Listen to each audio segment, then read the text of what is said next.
रहे, जहां रघुवर दास आज फिर से बीजेपी की सदस्यता लेने जा रहे हैं। दोपहर 12:30 के आसपास रघुवर दास रांची के प्रदेश बीजेपी ऑफिस सदस्यता ग्रहण करेंगे। 12 बजे बीजेपी ऑफिस पहुंच जाएंगे और 12:30 बजे वे बीजेपी की सदस्यता ग्रहण कर लेंगे। झारखंड बीजेपी अध्यक्ष बाबूलाल मरांडी रघुवर दास को सदस्यता दिलाएंगे। इस मौके पर बीजेपी के सभी बड़े नेता के साथ तमाम कार्यकर्ता मौजूद रहेंगे। माना जा रहा है कि रघुवर दास को बीजेपी में बड़ी जिम्मेदारी मिल सकती है। हालांकि उनकी अगली भूमिका क्या होगी, इस पर चर्चा का दौर जारी है।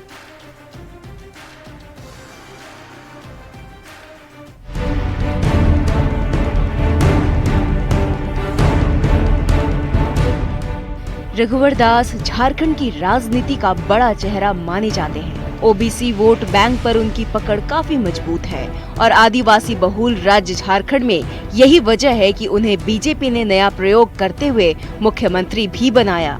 रघुवर दास अभी तक राज्य के एकमात्र सीएम रहे जिन्होंने अपने 5 साल का कार्यकाल पूरा किया है।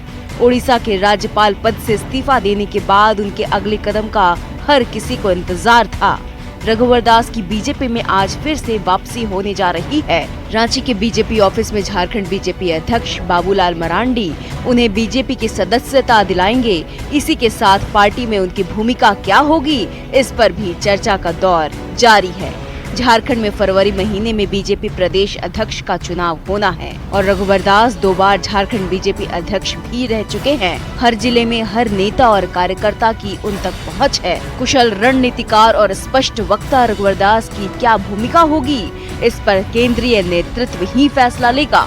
लेकिन रघुवर दास ने धर्मांतरण को लेकर अभी से ही अपने तेवर साफ कर दिए हैं। उन्होंने कह दिया है कि धर्मांतरण को लेकर गांव-गांव तक वो लोगों को जागरूक करेंगे। अब देखना होगा कि बीजेपी में वापसी के बाद रघुवर दास क्या फिर से करिश्मा कर पाते हैं। हार की हताशा में झुके बीजेपी नेताओं और कार्यकर्ताओं के चेहरे खिल पाते हैं और 2029 की तैयारी के लिए पार्टी में किस तरह से नया जोश भर पाते हैं। Bureau report, news 18। धनबाद में हिलटॉप कंपनी का पूरा परिसर गुरुवार को रण क्षेत्र में बदल रहा है। आपको बता दें कि रैयत और कंपनी समर्थकों के बीच हिंसक झड़प में जबरदस्त तरीके से फायरिंग और बमबाजी की गई, जिसमें एक शख्स को गोली लगी और कार्रवाई करने पहुंचे पुलिस अफसर की भी लोगों ने पिटाई कर दी। फिलहाल क्या हालात है और क्यों हुई ये लड़ाई, इस रिपोर्ट के जरिए देखिए। बम से हमला, गोलियों की बारिश, पुलिस की पिटाई, बाइक को फूंका, ऑफिस को जलाया। ये तस्वीरें धनबाद से सामने आई हैं, जहां मधुबन थाना क्षेत्र में हिलटॉप कंपनी का परिसर दिन भर रण क्षेत्र में बदला रहा। गुरुवार को बीसीसीएल गोविंदपुर एरिया 3 में रैयतों और कंपनी समर्थकों के बीच जमकर हिंसक झड़प हुई, जिसमें दर्जनों राउंड फायरिंग और बमबाजी की गई। इसमें सुभाष सिंह को गोली लगी और कार्रवाई के दौरान बाघमारा डीएसपी पुरुषोत्तम सिंह को भी पीट कर अधमरा कर दिया गया। गए तो हम लोग के साथ में मारपीट हुआ, गोली चलाया और इन लोग रंगबाजी करते हैं। खाली इन लोग यही काम है, मारपीट करना, धमकाना, चमकाना, यही काम। बम धमाके और गोलियों की तड़तड़ाहट से पूरा आउटसोर्सिंग इलाका दहल उठा है। हिंसक झड़प के बाद अभी भी इलाके में तनावपूर्ण स्थिति बनी हुई है। बुधवार को गिरिडीह सांसद चंद्र प्रकाश चौधरी ने भी कंपनी को काम शुरू नहीं करने की चेतावनी दी थी। बावजूद इसके कंपनी ने गुरुवार को काम शुरू किया और रैयतों के विरोध के बाद बवाल मच गया। जब तक एग्रीमेंट नहीं होता, जब तक उसको साइड हैंड ओवर नहीं होता है, तब तक किसी भी कीमत पर वहां पर साइड में हिलटॉप काम नहीं करेगा। यदि कोई घटना या दुर्घटना होता है तो इसका सारा जिम्मेवारी प्रबंधन पर होगी। रैयतों का कहना है कि उचित मुआवजा, पुनर्वास और रोजगार का वादा किया गया था, पर किसी भी वादे को पूरा नहीं किया गया है। कंपनी रैयतों को नजरअंदाज कर रही है। हम लोग ग्रामीणों से आग्रह कर रहे हैं कि किसी भी जमीन का कोई भी अगर दावा पेश करेंगे, उनके साथ प्रबंधन की जो पद्धति है उस छानबीन कर, जांच कर, उसको मुआवजा अगर बनता है जरूर दी जाएगी। हिंसक झड़प के बाद पुलिस टीम इलाके में कैंप कर रही है। जेएमएम नेता कारू यादव को अरेस्ट किया गया है। प्रशासन ने दोनों पक्षों से शांति बनाए रखने की अपील की है। हिल टॉप आउटसोर्सिंग परिसर काफी तनावपूर्ण स्थिति बनी हुई है। पुलिस वहां पर कैंप कर रही है और जो भी इस घटना में सम्मिलित है उन सभी को गिरफ्तारी और उन लोगों को चिन्हित कर सभी पर कार्रवाई करने की तहकीकात में पुलिस जुट गई है। संजय गुप्ता, न्यूज 18, धनबाद। खबर धनबाद से है, जहां बीसीसीएल के पीबी एरिया में संचालित ईगल इंफ्रा आउटसोर्सिंग कंपनी की ओर से बाउंड्री वॉल का काम कराया जा रहा है। इसे लेकर अलगड़िया के रैयतों ने जमकर हंगामा किया। हंगामे की सूचना मिलते ही पुटकी पुलिस की टीम मौके पर पहुंची और लोगों को समझाकर पुटकी थाना बुलाया। बता दें कि पहले भी अरलगाड़िया में रैयत जमीन मुआवजा के बदले नियोजन की मांग कर रहे थे, लेकिन जब अचानक बाउंड्री का काम शुरू हुआ तो लोग भड़क गए। धनबाद डीएसपी ने शुक्रवार को पुटकी थाना परिसर में लोगों से वार्ता का आश्वासन दिया। इसमें सीओ, डीएसपी के साथ बीसीसीएल प्रबंधक और आउटसोर्सिंग मैनेजर भी शामिल होंगे। जब 8 दिन धरना दल में लिखित चले कि आप लोग को जो नौकरी होगा आप लोग को बस्ती वाला को नियोजन देंगे। उसके बाद धरना उठ गए। अगर बाद 8 दिन के बाद धरना उठी चली गई तो एक बैगे पूरा ईगल कंपनी अपन बाउंड्री घेरो, बिना कहे पूछे कोई मतलब नहीं, अपन मर्जी से घेरो। तो ओकर मन हमरा नहीं एथी कर लिए, बंद कर लिए कि ना भाई जब बात है ना हो तो बात मनते मुकरे का उठा तो मुकरी का है। और इसी बीच आपको पटना से बड़ी खबर बताएं, जहां साइबर अपराध को रोकने को लेकर के ईओयू ने एक पत्र लिखा। गृह मंत्रालय की तरफ से ये पत्र लिखा गया। आपको बता दें कि केंद्रीय गृह मंत्रालय और रिजर्व बैंक ऑफ इंडिया को ये पत्र लिखा गया। साइबर अपराध से जुड़े अपराधियों के बैंक और बैंक खाते के खिलाफ कार्रवाई करने का अनुरोध भी किया गया। पटना के साथ बिहार के कई जिले में जांच के दौरान खुलासा हुआ है, कई बैंक खाते खोले गए और संदिग्ध लेन देन हुआ है। साइबर अपराधियों ने करोड़ों रुपए का लेन देन किया है। ईओयू खुद पूरे मामले की जांच कर रही है। तो आपको इस वक्त की बड़ी खबर राजधानी पटना से बता रहे हैं, जहां ईओयू खुद पूरे मामले की जांच कर रही है। साथ ही केंद्रीय गृह मंत्रालय और रिजर्व बैंक ऑफ इंडिया को ये पत्र लिखा गया है। साइबर अपराध से जुड़े अपराधियों के बैंक और बैंक खाते के खिलाफ कार्रवाई करने का अनुरोध ईओयू की तरफ से किया गया।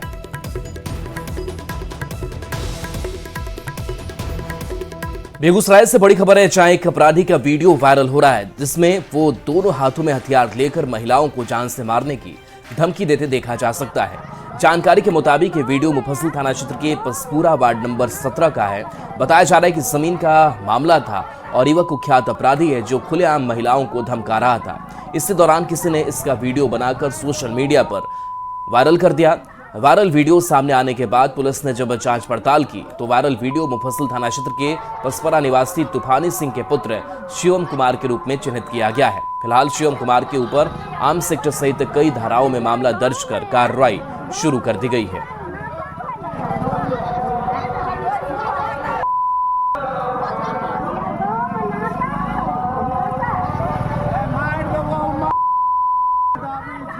वायरल वीडियो के आधार पर आपको थानाध्यक्ष मुफस्सिल के द्वारा जांच पड़ताल की गई। जांच के क्रम में वो वायरल वीडियो में जो व्यक्ति हथियार लगा रहा है उसका नाम शिवम कुमार, बाप का नाम तूफानी सिंह, पसपूरा का रहने वाला है।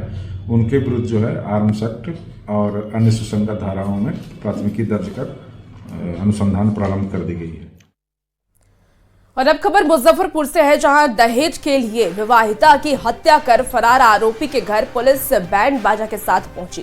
पुलिस ने आरोपी के घर इश्तेहार भी चस्पा किया है। आपको बता दें कि मनियारी थाना क्षेत्र के जमरुआ गांव में बीते साल दहेज के लिए एक विवाहिता की हत्या कर दी गई थी। पुलिस का यह कहना है कि अगर आरोपी आत्मसमर्पण नहीं करते हैं तो फिर आरोपियों के घर की कुर्की जब्ती की जाएगी।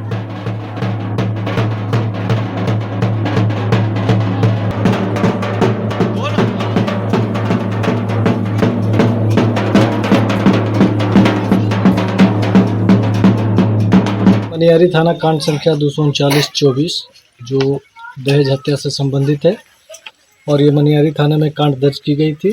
कांड दर्ज करने के उपरांत जो अभियुक्त गण थे वो फरार चल रहे थे। इसके तत्पश्चात माननीय न्यायालय से वारंट प्राप्त कर गिरफ्तारी करने का हर संभव प्रयास किया गया। इसके बावजूद उन्होंने गिरफ्तारी के डर से भागा फिरा। तत्पश्चात माननीय न्यायालय से आज दंड प्रक्रिया संहिता की धारा 82 प्राप्त कर इश्तेहार विधिवत तामील करा दिया गया है। अब अग्रिम कार्रवाई कुर्की की जाएगी। खबर मधुबनी से, जहां नेपाल बॉर्डर से मादक पदार्थ समेत कई संदिग्ध सामानों की तस्करी पर मुजफ्फरपुर डीआरआई की टीम ने बड़ी कार्रवाई की है। बता दें कि डीआरआई ने नेपाल बॉर्डर के पास से करीब 1 करोड़ रुपए कीमत की मानव बलों की तस्करी को न केवल रोका बल्कि बॉर्डर से धड़ल्ले से की जा रही तस्करी का पर्दाफाश भी किया। बालों को तस्करी कर उसे चीन भेजा जा रहा था, जहां इससे विग बनाया जाता है।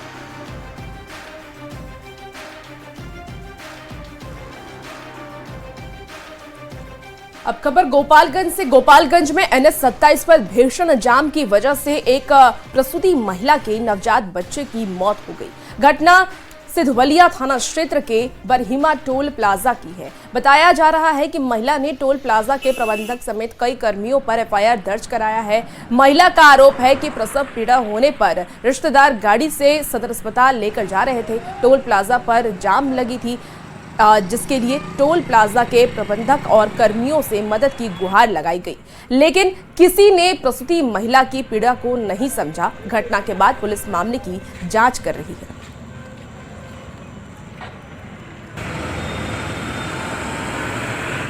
बगहा में छात्र की मौत के बाद जमकर हंगामा हुआ। दरअसल चौतरवा के एक निजी स्कूल में दूसरी क्लास का छात्र साहिल कुमार को जख्मी स्थिति में स्कूल प्रबंधन ने इलाज के लिए बगहा मंडलीय अस्पताल लाया गया, जहां डॉक्टरों ने उसे मृत घोषित कर दिया। छात्र के रिश्तेदारों का आरोप है कि साहिल कुमार की गला दबाकर हत्या की गई है, लेकिन स्कूल प्रबंधन की माने तो छात्र साहिल फुटबॉल खेल रहा था, इसी दौरान वह गिर गया। घटना के बाद पुलिस मामले की जांच में जुट गई है।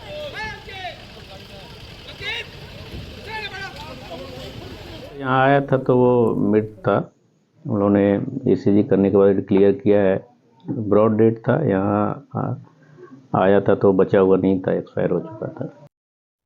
गढ़वा के भंडारिया वन क्षेत्र में बाघ के पैरों के निशान मिले हैं। बाघ की पुष्टि होने के बाद रमकंडा जंगल के होमिया गांव में डर का माहौल है। कई जानवरों को अपना शिकार बना चुके बाघ ने लोगों को घर में दुबकने पर मजबूर कर दिया।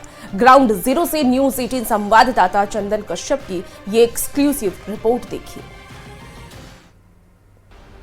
एक आवश्यक सूचना आप सभी ग्रामीणों को सूचित किया जाता है कि आपके जंगल में एक बाघ को घूमते हुए देखा गया है।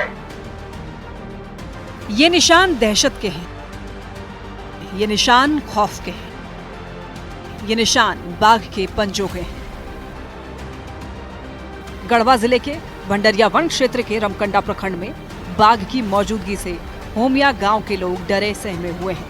खूंखार बाघ के भय से शाम होते ही लोग अपने परिवार के साथ घरों में दुबक जा रहे हैं। लोगों को सुबह शाम अपने घरों में ही रहना पड़ रहा है, क्योंकि जंगल में बाघ आजाद घूम रहा है। ये बाघ अब तक कई जानवरों को अपना शिकार बना चुका है, कई मवेशियों को मारकर खा चुका है। बाघ आयल है होमिया का बलगढ़ का जंगल में, दो मौसी को खतरा कर दिया। रविवार को रात में वो काटा है और लोग सुबह देखे, उस दिन कोहरा भी था, धुंध गिर रहा था और लोग सुबह देखने के बाद हल्ला गुल्ला किए। तेतरडीह के जंगलों में पहली बार नदी के किनारे बाघ के पैरों के निशान मिले हैं। भंडरिया वन क्षेत्र के अधिकारियों ने जंगल में टाइगर के फुटमार्क मिलने की पुष्टि की है। अब वन विभाग की टीम जंगलों में पहुंचकर बाघ के बारे में पता लगा रही है। दिन हो या रात बाघ की तलाश में वन विभाग की टीम उन गांवों में जा रही है जहां पर बाघ के होने की आशंका है। माइक के जरिए ग्रामीणों को जंगल में न जाने और शाम होने से पहले जंगल छोड़कर घर आने की हिदायत दी जा रही है। वन विभाग की टीम से फोटो कर रहे थे बाघ के 5 के। बाघ है? हाँ, बाघ 5 दिखत है नदी में। यहाँ का कर रहे बाघ? 2 को बछड़े का धैर्य है। कई बाघ है? एगो दूगो के लगभग 5 तो दिखत है। डरे हम घर से बाहर रात के नहीं निकली, जंगल झाड़ जा रहा डरा थी। तो घर में सब तक रहता है? कितना बजे तक? हम लोग तो 7 बजे बंद हो जाते हैं। 7 बजे बंद हो जाता है? इधर उधर नहीं घूमते हैं। वन विभाग अनाउंस भी किया है, माइकिंग किया है? हाँ, वन विभाग तो अनाउंस किया है। क्या बोला है? थोड़े सीख रहने के लिए। हाँ, हाँ। जैसे अभी देखिए कि ये माल मवेशी को क्षति कर रहा है, हाँ। उसके बाद में आदमी को कर सकता है ना? तो भय तो बना हुआ है। बाघ के खौफ से सुनसान पड़े इस गांव में लोगों के चेहरे पर साफ तौर पर खौफ दिख रहा है। लोग डर से सहमे हुए हैं। ग्रामीणों को चेतावनी दी जा रही है कि अगर उन्हें बाघ दिखे या वो किसी तरह का नुकसान पहुंचाए तो तुरंत इसकी खबर वन विभाग को दें। यह अनुरोध किया है कि बेवजह जंगल ना जाए, और जंगल जाते हैं तो भी समूह में जाए और देरी से जाए। अंधेरा होने के बाद बिल्कुल जंगल जाने से मना करना चाहिए सभी को। नदी किनारे और जंगल में बाघ के पैरों के जो निशान मिले हैं उसे जांच के लिए लैब भेजा जा रहा है। माना जा रहा है कि बाघ बेताल टाइगर प्रोजेक्ट या फिर छत्तीसगढ़ टाइगर प्रोजेक्ट एरिया से आकर होमियो गांव के जंगल में डेरा जमाए हुए हैं। ऐसे स्थिति में अब देखना होगा कि वन विभाग बाघ को दूसरे जंगलों में भगाने के लिए कितनी सफलता पाती है। चंदन कश्यप, न्यूज़ 18 गढ़वा। रोहतास के देवरिया गांव में अजीबोगरीब खबर सामने आई है। दरअसल यहां 17 सितंबर 2008 को जिस व्यक्ति की हत्या की खबर आई थी और उसकी हत्या के आरोप में 4 लोगों को जेल भेज दिया गया था, वह शख्स वापस आ गया है। उसके सामने आते ही पुलिस महकमा में हड़कंप मच गया। बता दें कि 17 सितंबर 2008 को अकोढ़ी गोला थाना में नथुनी पाल की हत्या का मुकदमा दर्ज कराया गया था, जिसमें गांव के ही 4 व्यक्ति पर अपहरण के बाद हत्या का आरोप लगा था। बता दें कि उत्तर प्रदेश के झांसी से नथुनी पाल को पकड़ा गया है। नथुनी पाल को बिहार पुलिस रोहतास लेकर आ गई है और अकोढ़ी गोला थाना की पुलिस उससे पूछताछ कर रही है। आइए, है कि नथुनी पाल मेरा चाचा का लड़का हुए, उनको हम रखे थे। ये 5 आदमी मिलकर हमारे द्वार पर से गायब करवा दिए। कौन? परशुराम पाल, ललन पाल, चाल विधर जादव और दुधनाथ पाल और जिमदार पाल। उस रात में ये लोग गायब करवा के ये लोग क्या किए कि मामा के पास जाके बुला के बोले कि धन लेके वो हत्या कर दिया। हम लोग पर FIR लिखवा दिया। ये लोग नथुनी पाल के मामा जो औरंगाबाद बारूद थाना क्षेत्र के रहने वाले, जो जिनकी भी मृत्यु भी हो चुकी है, उनके द्वारा एक प्राथमिकी दर्ज कराई गई थी कि उनके भांजे नथुनी पाल की हत्या उसके गोतिया परिवार के लोगों द्वारा जमीन के लालच में कर दी गई है और उसमें 4 लोग जेल भी भेजे गए थे। अभी 4 दिन पहले झांसी के थाना क्षेत्र से सूचना प्राप्त हुई अकोढ़ी गोला थानाध्यक्ष को कि नथुनी पाल नाम के व्यक्ति वहाँ संदिग्ध अवस्था में पाए गए हैं। यहाँ से एक टीम भेजी गई PSI राजकुमार के नेतृत्व में, जिनके द्वारा नथुनी पाल को सही सलामत वहाँ से बरामद करके लाया गया। अब बात मौसम की करते हैं। दिल्ली, नोएडा समेत पूरे NCR में मौसम की दोहरी मार पड़ रही है। भीषण ठंड से जूझ रहे लोगों के लिए घना कोहरा बड़ी मुसीबत बनी हुई है। घना कोहरे के चलते सड़कों पर गाड़ियां रेंग रही हैं, गाड़ियों की रफ्तार धीमी हो गई है। तो दिल्ली NCR की ये तस्वीरें देख रहे हैं, जहां कोहरे की वजह से गाड़ियों की रफ्तार अब धीमी हो गई है। आप तस्वीरें देखिए, कितना ज्यादा कोहरा है। इस वजह से विजिबिलिटी कम है और विजिबिलिटी की वजह से गाड़ियों की रफ्तार कम हो गई है। लगातार ठंड बढ़ रहा है। मौसम विभाग की तरफ से भी लगातार अलर्ट जारी किए जा रहे हैं। लखीसराय में पछुआ हवा ने ठिठुरन बढ़ा दी है। लोग बढ़ती ठंड और ठिठुरन से बचने के लिए अलाव का सहारा ले रहे हैं। शाम ढलते ही लोग अलाव की व्यवस्था कर किसी तरह से कपकपाती ठंड से बचने में जुटे हैं। नगर परिषद की तरफ से अब तक 28 जगहों पर लकड़ी की व्यवस्था की गई है, जिससे लोगों को बड़ी राहत मिली है। पछुआ हवा ने कनकनी बढ़ा दी है, जिससे आम जनजीवन जो है पूरी तरह से प्रभावित है। अब देख सकते हैं, शाम ढलते ही सड़कों पे सन्नाटा पसर जाता है और कुछ लोग जो है इस कपकपाती ठंड से बचने के लिए अलाव का सहारा ले रहे हैं। हम बात करते हैं, क्या नाम हुआ आपका? कन्हैया कुमार। क्या स्थिति है ठंड का? पछुआ हवा के कारण ठंड बढ़ गई है, बहुत ज़्यादा कनकनी है और लोगों को नौकरी में जाने आने में, बच्चों को पढ़ने जाने आने में दिक्कत हो रही है। बच्चे भी आग अलाव का सहारा ले रहे हैं। कहाँ से अलाव की व्यवस्था की है आप लोग? प्रशासन के द्वारा कुछ दिया गया है, कुछ अपना भी व्यवस्था है। शाम से ही आप लोग अलाव का सहारा? जी जी, शाम से ही 6 बजे से लग गए हैं उसमें। बहुत ज़्यादा ठंड बढ़ गई है। कोहरा भी है? कोहरा अभी बढ़ जाती है। अभी आज कोहरा नहीं है, कल तो बहुत घना कोहरा था। कन्हैया कुमार। कुछ और लोग हैं, हम इनसे भी जानते हैं। बताइए, क्या नाम हुआ आपका? बिट्टू कुमार। क्या स्थिति है ठंड का? स्थिति तो बहुत ज़्यादा गंभीर है। हवा जो चल रहा है, इतना ठंडा हवा है कि बिना कान में बांधे, लेकिन मेरे पास तो अभी कान में बांधने वाला भी नहीं है कुछ। अलाव अलाव ही सहारा है अभी तो, शाम से ही जलेले हैं इसको। कुछ बच्चे भी हैं हमारे साथ, हम इनसे भी जानते हैं। क्या नाम हुआ आपका? परसून। ठंडा काफी है। पढ़ने जा रहे थे, यहाँ पे देखे लोग अलाव का सहारा ले रहे हैं, इसीलिए हम भी यहाँ आ गए थोड़ी देर के लिए। काफी ठंड है। हाँ। अलाव से बचे रहो इस ठंड से। हाँ। तो आपने सुना, लगातार पछुआ हवा के कारण कनकनी बढ़ गई है, जिससे लोग काफी परेशान हैं। राकेश, न्यूज 18 लखीसराय। और चलिए न्यूज 18 बिहार झारखंड पर खबरें आपके लिए लगातार जारी हैं।